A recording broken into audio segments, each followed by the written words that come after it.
going to go ahead and get started. We may have a few more trickle in. So then everyone here, do we all already have BenQ boards?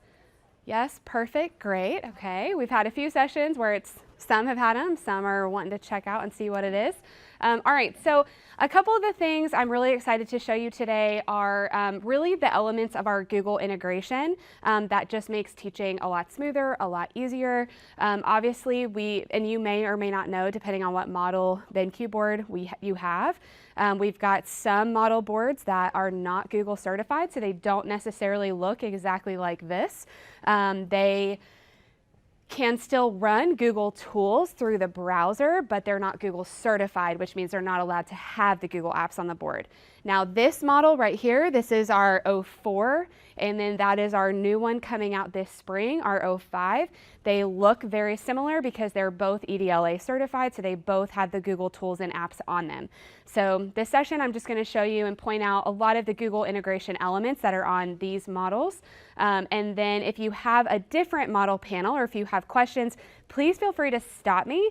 You can interrupt at any time. You don't have to feel like you're being rude. We love to have questions. We love to get feedback about what is and isn't working in your classrooms right now. So that being said, like I just mentioned, these boards are Google certified, so you'll see right away I have many of the Google apps on my home screen because I've customized my home screen to look this way. So all of those Google tools and resources that I use all the time, I can just click and drag, move around, and customize my board so that I know where everything is and I can easily access some of those things. One of the first helpful things that I hear from teachers is about the Google browser. So this is a very simple feature, but it is very helpful when a lot of times you want to be looking at two things simultaneously. So if you didn't already know, when you have the Chrome browser open, you can tap on the three dots in the upper corner and do new window, and it will auto split your screen to have two Chrome windows open simultaneously. So if you wanted to have two presentations going at the same time, if you wanted to have your content here, and maybe you wanted to pull up another resource here, you have that option. You can actually have 5 windows open simultaneously, but only 2 of them will display in split screen mode.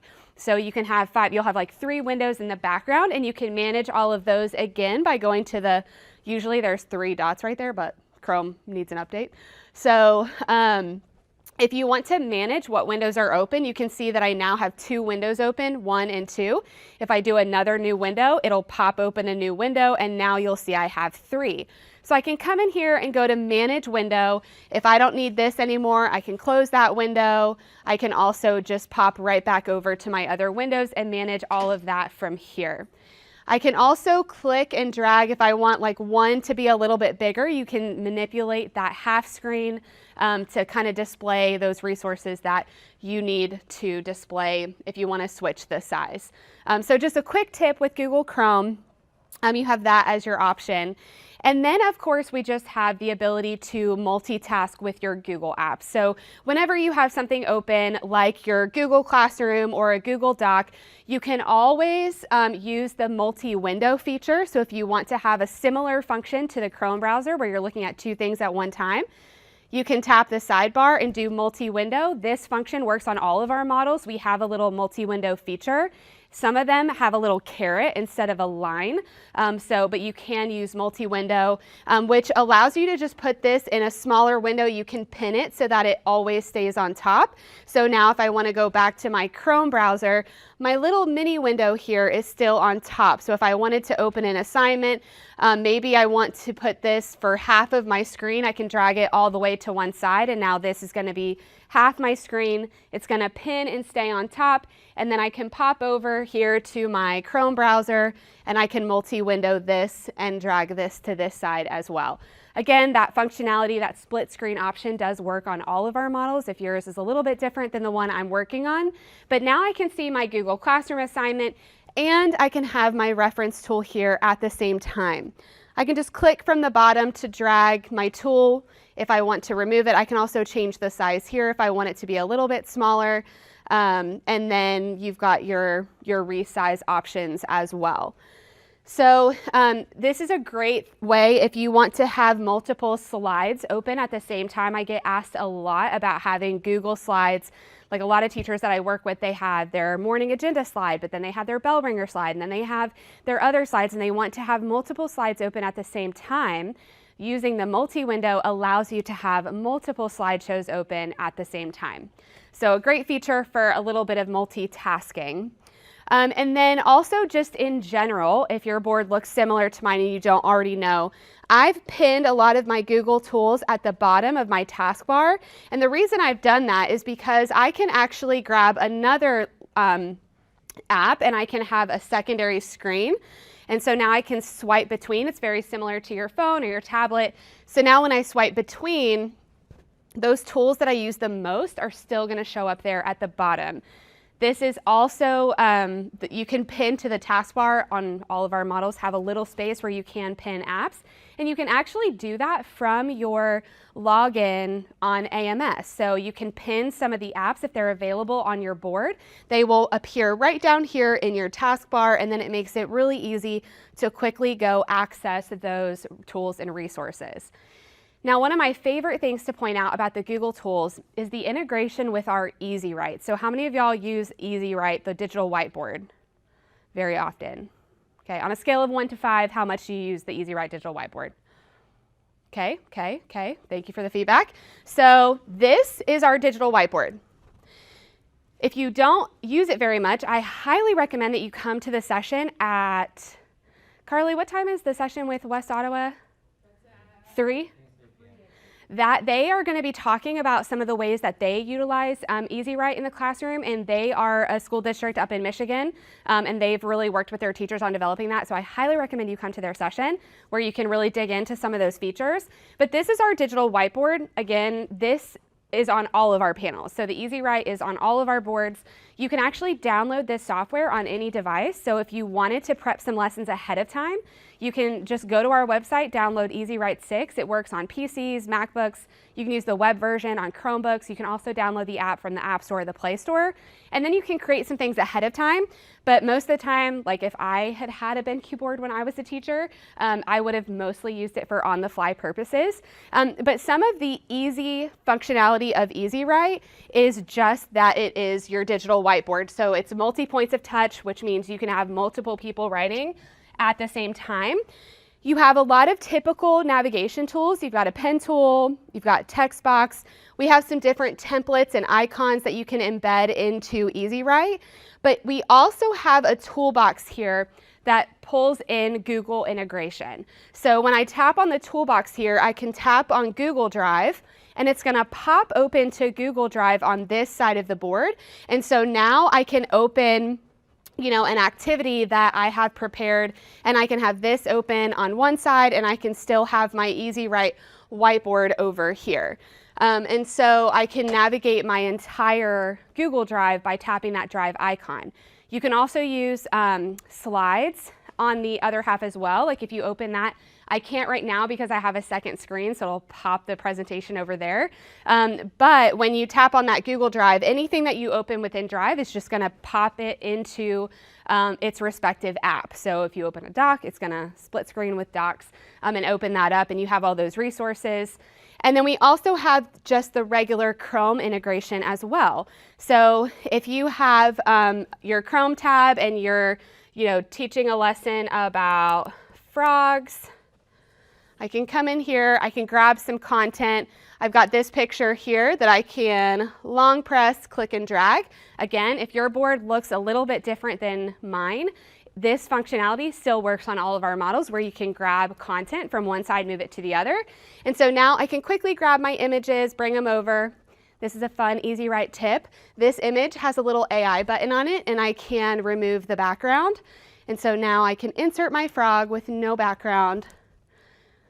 I can also use the infinity clone icon, and now I can have a bunch of little frogs. So just a little fun EZWrite tip. But in addition to images, I can also click and drag text. I can grab links. So now I can come in here, I can long press and say, oh, I want this whole paragraph. click and drag over here, and now it's going to drop it into EZWrite. I can even translate this if I have some languages downloaded. You can just tap on the A button and it'll translate. It is Google Translate, so it's not 1000% accurate. And then I can even have it read aloud. So you have a lot of functionality being able to quickly grab content from one side of the board and grab it into EZWrite on the other.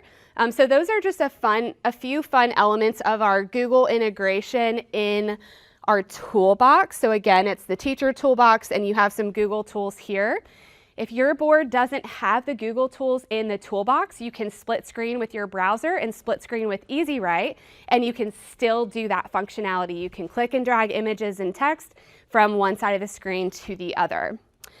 And then because of our the way our AMS is set up, and you may already know this, but you can link your cloud drive, so your Google Drive or your OneDrive.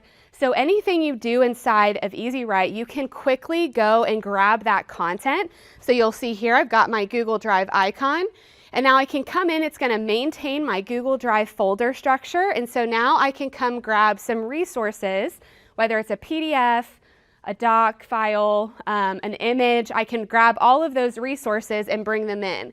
In this case, this was a 9-page file. I don't need all 9 pages. I'm just going to insert 2. And now my whiteboard workbook is up to 5 pages because I just continue to add a new page whenever I'm ready for a clean slate. I don't have to open EZWrite all over again. It's just going to continue adding. So now I've brought in this document, and I can use my pen tool or my finger. I can come in here. Now when I taught English and I taught 6th grade reading and writing, one thing that we had to do all the time was annotate, and we had to make notes of our thinking process out loud. And so now I can actually have my pen be 2 different colors. So I can say, you know, what do we notice here? Right? I can make my notes, but then I can have students come up and they can circle or they can underline something in a different color. Now, when I zoom out here, my annotations are going to stay where they are. So this is one of the favorite things that my teachers tell me that they love, because some of them used to rely heavily on their document cameras, and then their districts got BenQ boards and now they don't have document cameras. Well, this kind of takes that need for the modeling of the document camera and you can bring it right in, and you can have students come up and annotate, or you can come in and annotate. You can zoom in so students can see.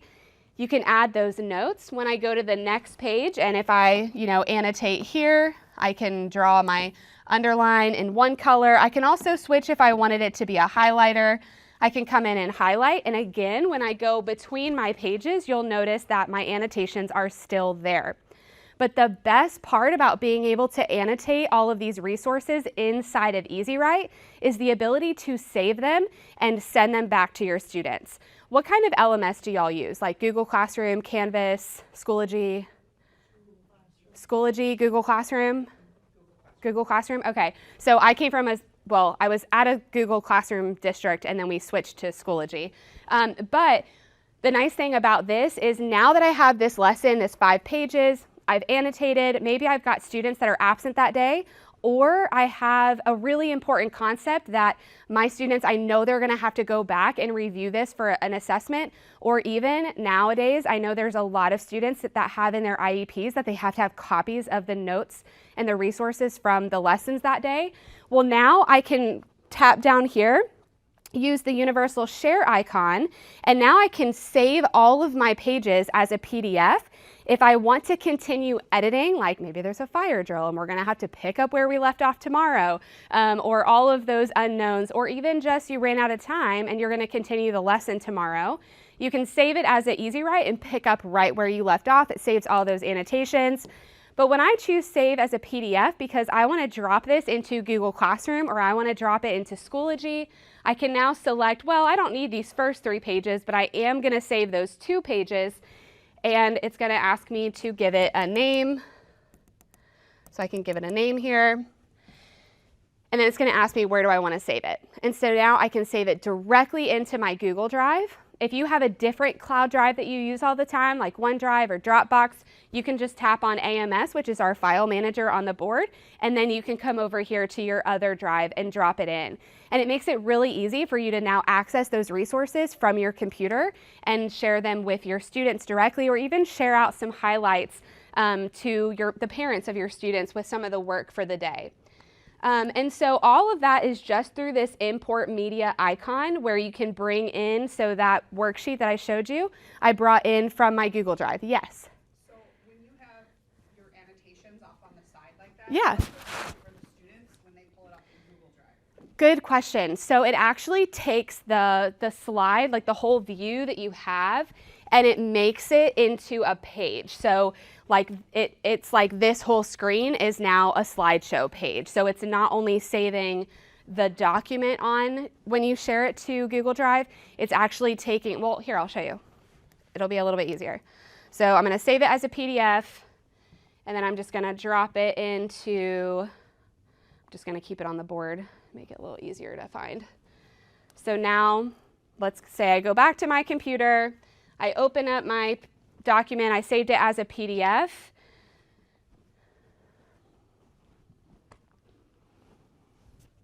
And when I drop it into Google Drive, so it just saved like that workbook as a whole page. So now you can see all of it. So basically your view saves as a page. That's a great question. Yeah.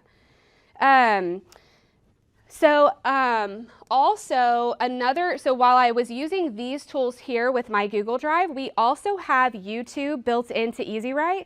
So if you use YouTube through EZWrite, it takes out the ads and it does not play the suggested video at the end. So if you have some resources or you have some videos to go along with the lesson, you can bring those in through here.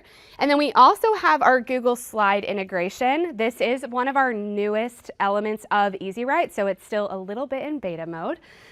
But if you have a Google Slide presentation that you want to bring into EZWrite because maybe it has like movable options like drag and drops, you can do that here. So when I come in here and find, sorry, this is going to be a very elementary example, but if I import this Google Slide, I can import the slide as images. So if there's no moving elements or objects in your Google Slide, just bring it in as an image and it takes every slide and puts it as a page. But if you have objects in it, you can select objects. And in this case, I have 24 pages. I don't need all 24. I'm just going to add these 3. It's going to take those 3 slides from my Google Slide presentation. It's going to now embed them into my EZWrite. So you can see this is where we were. It just added all 3 pages. And it recognizes which elements are objects. So now I can come over here. I can click and drag. I can drag and drop, I can organize things. So if you have those pre-created, this is a great way to bring this in because sometimes you have the drag and drop, but now you might want to have students come up and maybe before they select their answer, they have to come up and show their work, right? So they have to come up and say, okay, I'm counting by 2s or whatever it may be. So it just bringing those into EZWrite gives you a lot more options because now you have your full toolbar. You have all of your thinking in one place. You have all of your student work in one place for your lesson, and you can save it to share, send, and access later. Another tip I always like to share with your Google Slides and Google Docs actually, because we have the slide integration here, but we don't have, oh, go ahead. Yeah. Yeah, you can. So when I tap anything that's an object or a text box, these 3 little dots here will give you the infinity clone. So it'll do it for images, it'll do it for shapes, sticky notes, objects, all the things. Yeah, great question. Any other questions real quick? No, that's perfect. Please ask me the questions. I'm telling you everything I know, but if you already know things or if there's something that you're like, can it do this? Please ask me the questions. But while this has the slide integration, you'll notice it doesn't have the Google Doc, it doesn't have the Google Sheets, because those are those live editing documents. So one tip that I share with teachers, because sometimes they're just in a planning meeting or they're in a data meeting and they just want to reference a Google Doc but don't necessarily want to edit the Google Doc. So for example, if I have a Google Doc that I want to reference and I don't want to edit it. So when I open this Google Doc here, it's going to pop it open into the Docs app. So it's exactly like it is on your computer. It opens the document. I can now edit it. Everyone who's collaborating on this document, we see those live collaborations. So the Google apps work great. But if I just want to reference that, I can actually use the 3 dots on the side and I can tap send a copy. And I can actually send this Google Doc directly into EZWrite.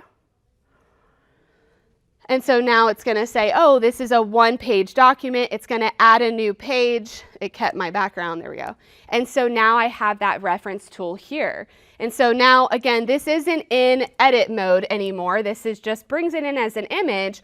But if I'm brainstorming with my team, or if I want to say, okay, this is important, you know, we don't need this anymore, right?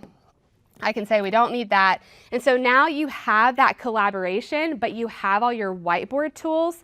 And then again, you can save these notes or you can save this reference tool, or even if you have, I know like when I taught, and you have Google Docs that students are referencing, or you have your instructions and you don't want to edit the original because you have to teach the same thing 6 times. I taught 3 different classes of 6th graders where I didn't ever want to edit the original file because I had to repeat it multiple times. So being able to bring it in or send it to EZWrite allows you to maintain your original copy, but then you can just annotate and edit your individual ones. And so then when you're ready to share that, you know, I can say, oh, this is, you know, these are my notes from this meeting, or these are my, this is my lesson from period 1, but now I'm starting over with period 2. So just makes it easy to grab all of those documents, including like if you're wondering, well, how can I get my Google Doc in here? That process, clicking the 3 dots and tapping send to EZWrite, works for anything in your Google Drive. An image, a doc file, a Sheets file. I know with Google Sheets, if you have like linked items and stuff, they won't be linkable. But I've seen a lot of teachers that they'll send over a Google Sheet, you know, they're talking about an organizational structure. They've got some data recorded and they'll just crop the image and zoom in and focus on kind of the section that they need. So just another way to manipulate your information to be able to quickly access later. What questions do you have so far? I like breeze through things very quickly and I talk very fast. So sorry, I want to make sure. But I do want you to think about, another thing I want to tell you. So in EZWrite, this is our cloud whiteboarding tool where you can send your EZWrite. So now if I want my students to have a copy of this EZWrite lesson on their device, they can follow along with me in live time, and I can give them the copy at the end.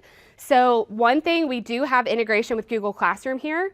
So when I do start cloud whiteboarding and I tap start Google Classroom, it's going to put a link to my whiteboard inside of Google Classroom. When students click on it, it automatically rosters based on it automatically adds their name based on their roster. And then they can see my whole whiteboard on their device. They don't have to have the app. It just opens in in a browser when they tap through Google Classroom, and they can't edit, they can view only, but I can give them editing access if I want them to edit. So if I want my whole class to be able to see my lesson on their device, even just for accessibility, sometimes your rooms are built where students are really far away from the board, or the board is down here and you've got big kids in the front and students just can't see, you can send your lesson directly to them. If you don't have Google Classroom, you can do Start Cloud Whiteboard, and it's going to give you a link to your whiteboard. The link itself actually never changes. This is always the same. So when I work with teachers who use Canvas or Schoology, they drop that link in their main LMS page. That way students can click on the link and the only thing they have to do is now type in the room ID and add their name. So we still have that option for something that's not Google Classroom. And then again, when I go through this lesson, it's going to go through that lesson on their device as well. So when I tap to the next page on their device, it taps to the next page. When I write something on the board, it's going to show up on their screen. If I give them the option, so here I have a list of my participants, you'll see mine has a little blue pencil. When students join, it's a gray pencil because it defaults to have them view only. So I can allow editing, and if I do that, when they write on their computer, it will now show up on my board and on everyone else's device as well. So it's they can upload resources to that. So if ever, students are working on a project and you want them to upload their examples to the whiteboard, they can easily upload those resources and documents to the cloud whiteboard. And then when I end my cloud whiteboard session, it actually gives them the copy of the lesson. It's no longer a live edit mode. They'll see all of the edits from class that day, but they can't continue editing anyone else's. They can edit their own. So a lot of teachers that utilize Cloud Whiteboard, they'll have their lesson kind of prepped a little bit ahead of time, where at the very end, the last page is like an independent practice tool. And then when they end the session and it's the student's own, they do that little independent practice and then they upload that right to Google Classroom. And now you have not only the whole lesson with all of the notes and collaboration, but now you have that student participation from their own device as well. So that's another Google integration in our EZWrite as well. But again, like I was saying, I go through things very fast and sometimes I can talk too fast. So the last few minutes, I really wanted to just kind of leave open to y'all to share, like what are some of the things that you currently do on your BenQ board? What are some of the questions that you're like, this is something I use all the time. Can I use it on the BenQ board? You don't actually get entered in our raffle unless you participate. So technically it's just you get entered because you show up. But I don't know, I may change my mind if y'all don't participate.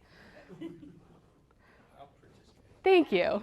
I don't use BenQ boards. Okay. But we're a private school and we're going to start using Chromebooks. Okay. And we're trying to find the best possible tools to integrate with those Chromebooks. Awesome. So this looks like a much better board system than we have like an antiquated just TV and Apple TV. Yeah. So I'm just curious. I love the way it links to the Chromeboard, but I'm seeing lots of other new outlets like CurePod and Nearpod and things like that. Like how does this integrate with those type of tools? I'm so glad that is a fabulous question. So first of all, with Chromebooks, whether it's student-used Chromebooks or teacher-used Chromebooks, Chromebooks can cast to the board as well through native casting if you don't have our app, but we do develop our own apps. So like EZWrite and InstaShare are ours.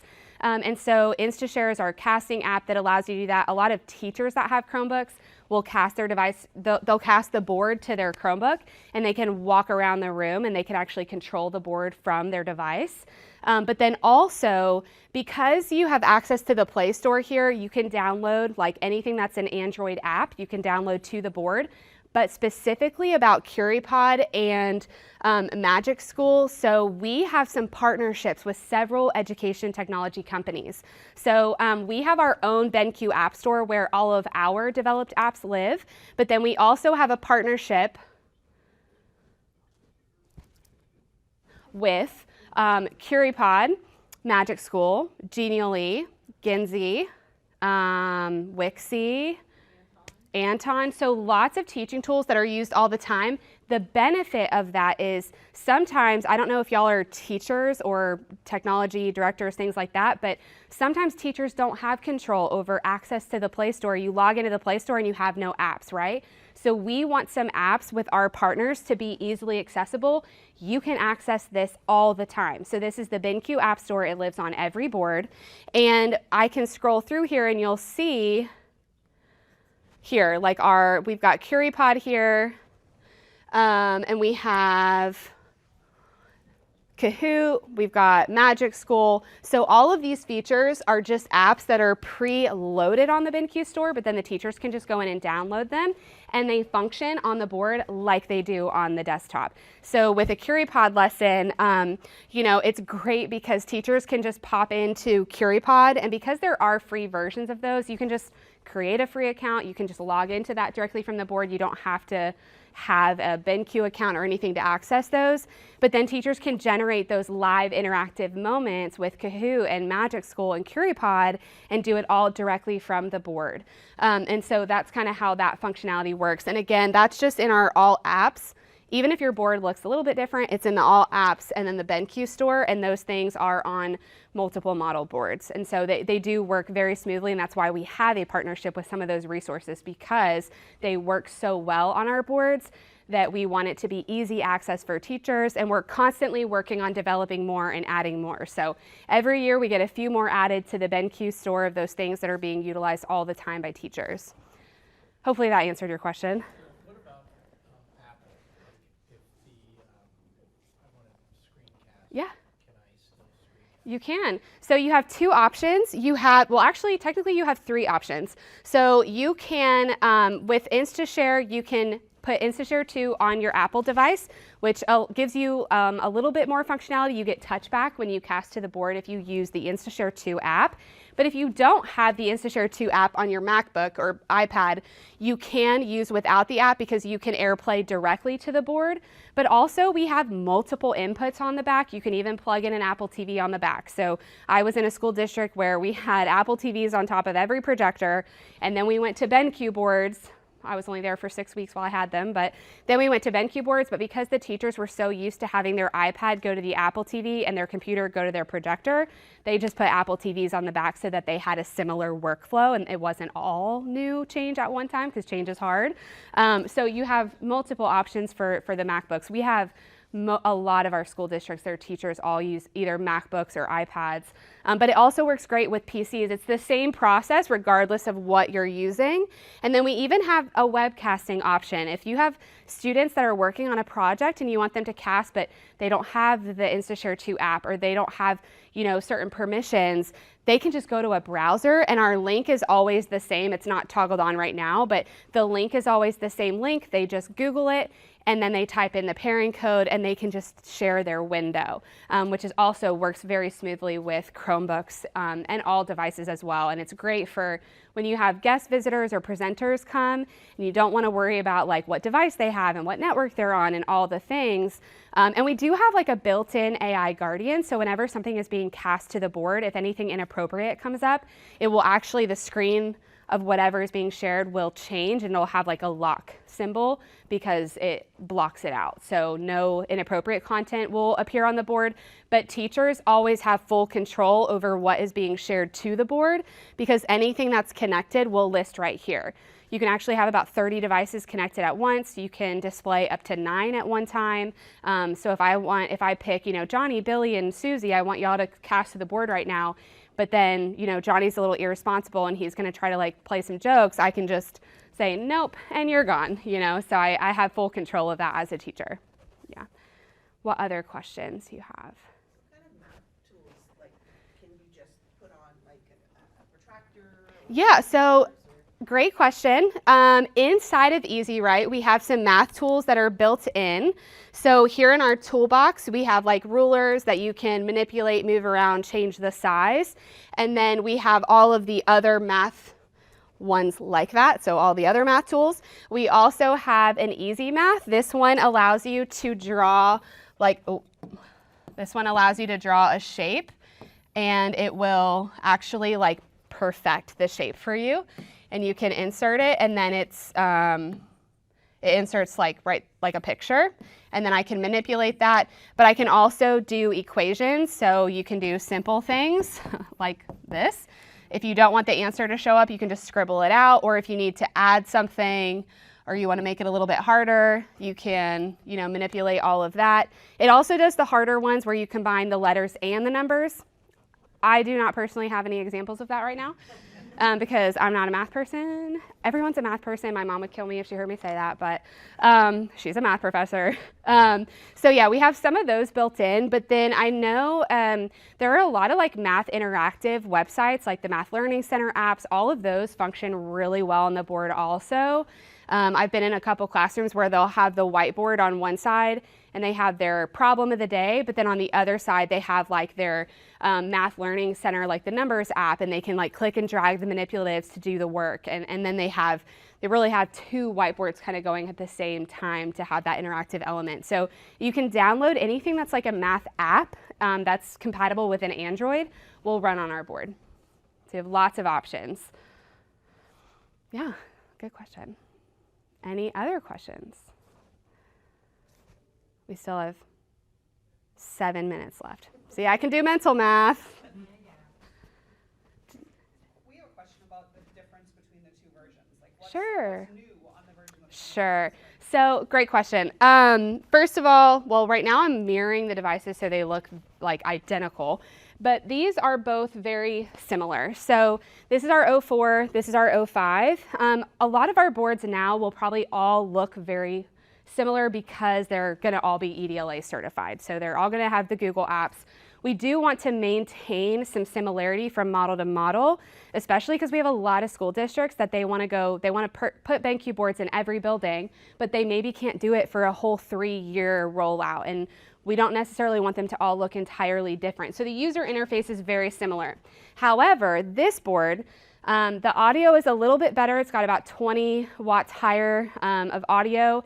And then also it has some built-in, it has a faster processor because it is AI ready. So it will run the CurryPod, the Magic School, all of those AI tools a lot faster because it's got that built-in chipset for AI. But then we also have some built-in AI functionality on the board. So here is our little floating toolbar. It lives on both sides of the board. You'll see at the bottom there's a little AI icon. We have a lasso search and we have an Ask AI button. And then you can also get to this from our floating tool, which is right here. So there's a little AI feature here. So if I wanted to know, like maybe I have something on my board, which I don't have anything open right now, but like maybe I want to know what this Chrome browser is. I just circled it and then it knew what I circled and it's telling me what that information is. But I can even take it a step further with Ask AI, and now it's going to describe the image, but then I can ask a question like, how do I get Chrome? Or what can I do with Chrome? Or make a lesson plan about Chrome, right? So we do have some built-in AI functionality, and then there's a few extra. I showed you an EZWrite over there that you can remove the background of an image. Well, here in EZWrite, we also have an additional AI function where I can like draw a picture. I know, I'm such an artist. Y'all gotta love it. This is a house. And so now I have this little AI option here, and I can request it to make a picture of a house. So those are kind of the main differences. We really wanted it to be built better with all of the AI movement of everything is just gonna have AI with it. And we wanna make sure that this board can run all of those things quickly and seamlessly. And then we're gonna continue. So right now we only have a few feature AI demonstrations like I just showed you. Those are just some of the previews of those, but we're gonna have some additional ones built in as well. Honestly, those are kind of the main differences between the two. Sheldon, Carly, do you have anything you want to add about the difference between the two? No, I think you kind of hit on it. I think there's going to be a lot of board companies that you might talk to the show that are going to have new boards this year. The difference is really going to be that AI processing chip. We have the fastest in the market as of this year.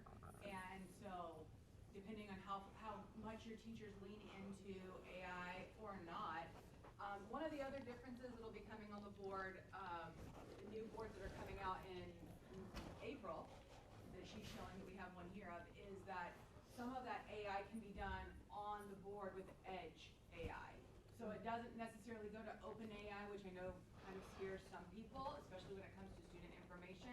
So some of the AI that BenQ is building will be housed and run directly on the board. It won't go out to outside servers. Mm-hmm. But all of our stuff is running on servers that go like through AWS, and so it is like super secure. but we know that some schools still don't want that information out there. So we are building AI, or we do have AI built into the boards with this new chipset that will run specifically on the board. It won't go anywhere else. Yeah. And then the other thing I wanted to add too, again, depending on your role, if you're teachers, if you're instructional coaches, directors of technology, whatever it is, just so y'all know, I do lead our training team. So everyone on my team, we're former educators that now work with teachers to make sure that they're getting the most out of the money that the district spent on the BenQ boards. And so if you guys are like, hey, we haven't gotten in-person BenQ training, or we'd like some virtual Q&A time, you guys are more than welcome to contact us. And I have my cards over here. If you want to come pick up my card, you can email me directly or send it on to someone at your school that can schedule PD or training. And that's, we'd be more than happy to come and work with you, even if it's, we know how to work the boards, but we're not really utilizing EZWrite. Can you come, show us how to do some of those things? So we do offer that. And then just for those of you that don't know, or, maybe this question may come up, all of the services that you have seen today are all included with the board. So we don't have any sort of subscription fee. So the lesson planning like EZWrite and InstaShare, both of those apps are free to download from our website for teachers to always use. And we have no recurring costs or fees or anything like that, just so you know, if you haven't really explored much of the app side of the things that we develop. So. Yeah.